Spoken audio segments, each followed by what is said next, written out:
The question is that the bill be now read a second time, and I give the call to the member for Goldstein. Thank you, Deputy Speaker. Deputy Speaker, on one level, this legislation is straightforward.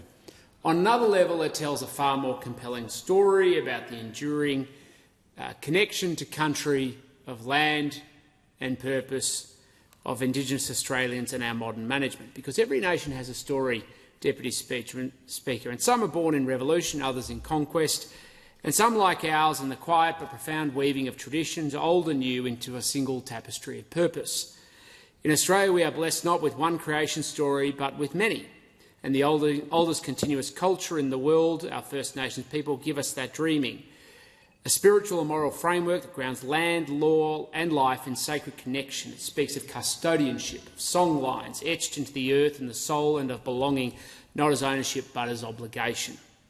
And as a nation also built on other traditions, including the Enlightenment and the values of Judeo-Christian tradition, we carry the stories of Genesis and covenant of God, who calls humanity not to dominion but to stewardship, who asks not for the sacrifice but for the righteousness and justice. And of course, you could look at the dreaming in the book of Genesis and see that they're worlds apart. But if you look closer, you can see that they speak to eternal truths, that land is not just geography, it is sacred, that time is not just linear, it is also moral, that people are not just individuals, but they are community. And what we see in this legislation is the embodiment of the moral legal framework of those enduring traditions lived out in what we seek to govern for this country. And yes, it is the Environmental Protection Biodiversity Conservation Act, Board Management Bill 2025. But what we're actually talking about is how do we care for our land? How do we make sure that those who have custodianship of it in an enduring way continue to care, to have ownership, responsibility, and to use it for the betterment of future generations? And every day we start in this parliament with a number of things, one of which is the acknowledgement of the traditional owners, but also, of course, a prayer.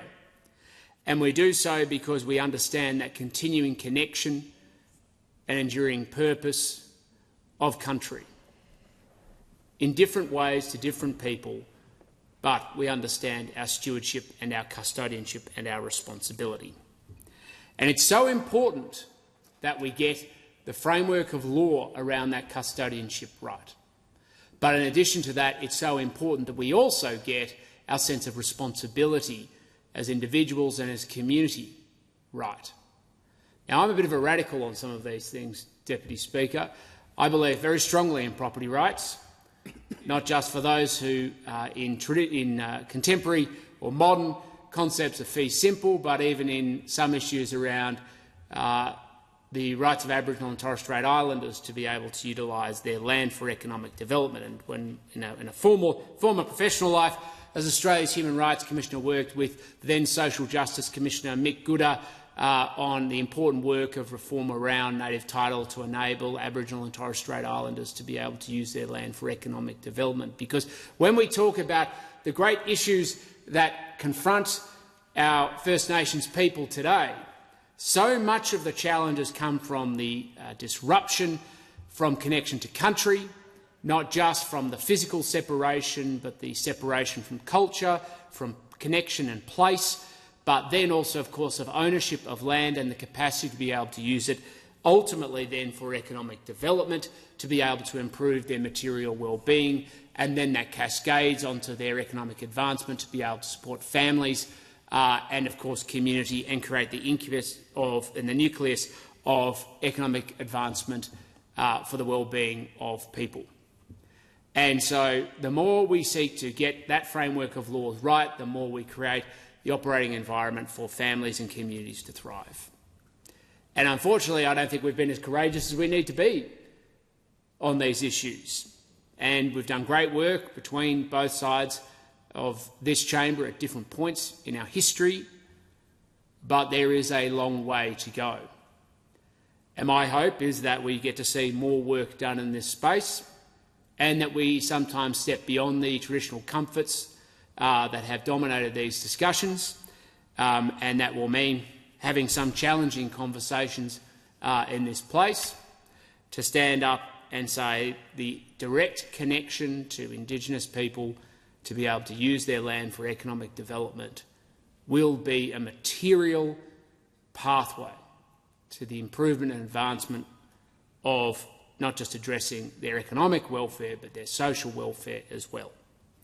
And that in many ways one of the things that disappoints me most out of the failed referendum a couple of years ago, and I have a lot, I wasn't in this parliament to discuss those topics, and I will have something to say about that in this parliament yet, because I consider it to be one of the greatest moral failings in this nation's history by this government, and I really mean that, where we took the social solidarity of our most marginalised communities, put it to a ballot paper knowingly, and this government burned it to a crisp. But in the absence of that, the burden and responsibility on this government to address and redress the issues that are left behind that still remain unaddressed and the wounds that need to be healed is so great. And so when we look at this bill, it is, in one sense, a simple administrative kind of rollover. But it is also an opportunity for rebirth if we have courageous leadership to stand up and do the right thing. So, of course, this bill does have embodied in it an opportunity. It has an opportunity in it that this government can turn around and say these plans can be delivered to manage these national parks, to put them in a better position to be stewarded better and by custodians for future generations. We can turn around and call people to a greater sense of obligation and action so that our natural assets are handed down to future generations in a way that we have not always lived up to our greatest expectations in the past. We can look at this bill and say it's an opportunity for rebirth, for a relationship with traditional owners, and say how we can be better as a nation in addressing their concerns and also calling them to a greater sense of responsibility to the land that they are custodians to. And, of course, we can make sure that we look to each other and say there's a great project for this country that we need to all be part of the journey of. So there is important work from this bill yet to be done, because too often in the space of the journey towards a greater reconciliation so that this nation can have one destiny and one future together, and we still have a way to go on that, Deputy Speaker, there's no argument about that.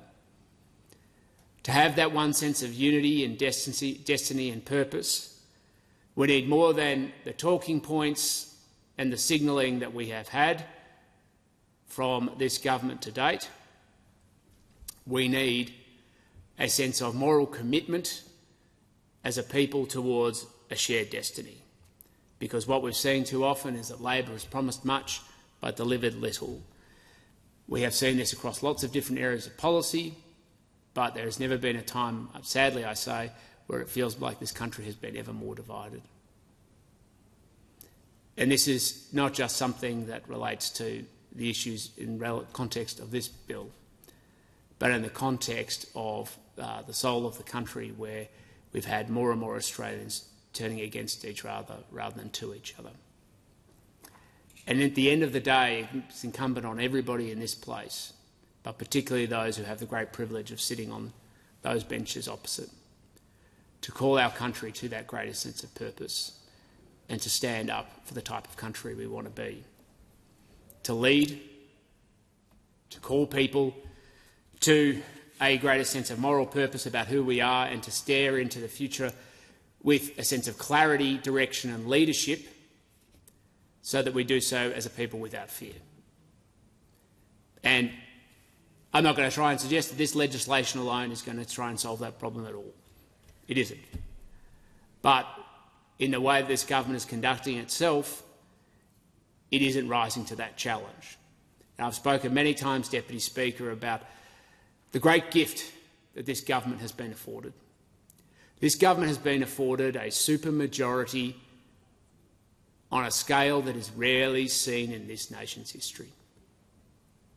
And when you are gifted such an enormous privilege and responsibility and trust, you have a responsibility as a government to use that trust, yes, with caution, but more importantly, to help steer the future direction of this country in a way that your children and grandchildren would be proud. To use it to define the future of the country, to build Australia's future. It is very hard to say at this point, at this time, Deputy Speaker, that this government is doing anything other than squandering that opportunity.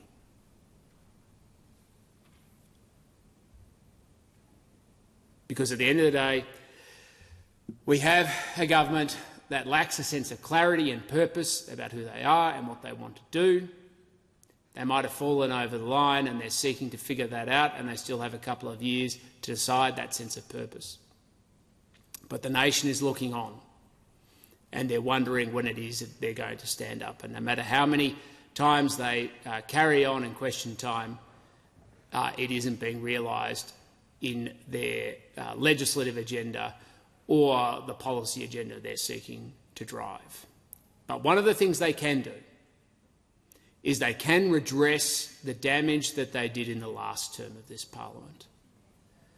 Because when it comes down to it, after the election of 2022, when the Prime Minister stood up on election night and made a commitment in the context of making a commitment to have a referendum on a voice in the Constitution, what he did was set an aspiration for so many Australians, whatever your view on the issue was, that the government was going to achieve something for our country that would change the character of the country in a way that would enable some people's dreams and visions to be realised. And what we saw through a mixture of a failure of leadership, arrogance and unwillingness to listen to the human consequences of the proposals that he was entertaining was that over time, support progressively declined. And at that point, that was the moment where the Prime Minister had the moral responsibility to turn around and say to the Australian people, I don't think that this can go ahead because I don't think it can get up. That's what a leader does, because he doesn't just govern for one section of the community, he governs for the entirety of the Australian community. But instead of being a leader and standing up for the type of country we want to be and to steer a nation through difficult times, the Prime Minister instead went full throttle ahead because he saw it essential to his own political survival and his own political achievement. And in the process, did huge damage to the social solidarity and reconciliation for this country to come together. Now, I'm not the best person to speak about that, Deputy Speaker, and I'm the first person to say that. It's the silence of so many Indigenous Australians who still don't talk about these issues and still don't know what their place is on our national stage as a legacy because of that. The scars are not healed. And it is up to this government to show the leadership to fix them. My hope is that they rise to that challenge, because it's not just going to be done through government expenditure. That will be part of it. Of course, it always must be part of making sure that good work is done. It is a part of it making sure that property can be used in a way that can enable Aboriginal and Torres Strait Islanders to use the full value of their assets, to recognise the important role of culture and languages as part of the enduring connection, not just to land, but to celebrating history, culture and achievement as part of the connection into the future of our country, and to weave it in as part of the enduring connection and culture of our future, of our country.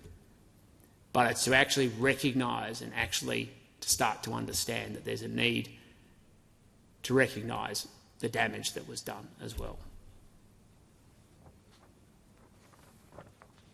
But this bill, no doubt, will go through this parliament because there's an important administrative matter to address. But it is not the end of the conversation of both the substantive issues that are raised by it, nor as part of the broader conversation of what we need to do as a country. So it will go through. My hope is that it will go through in a way that raises legitimate issues that need to be addressed, and that this government will rise to that challenge. Thank you, Deputy Speaker. The question is that the bill be now read a second time.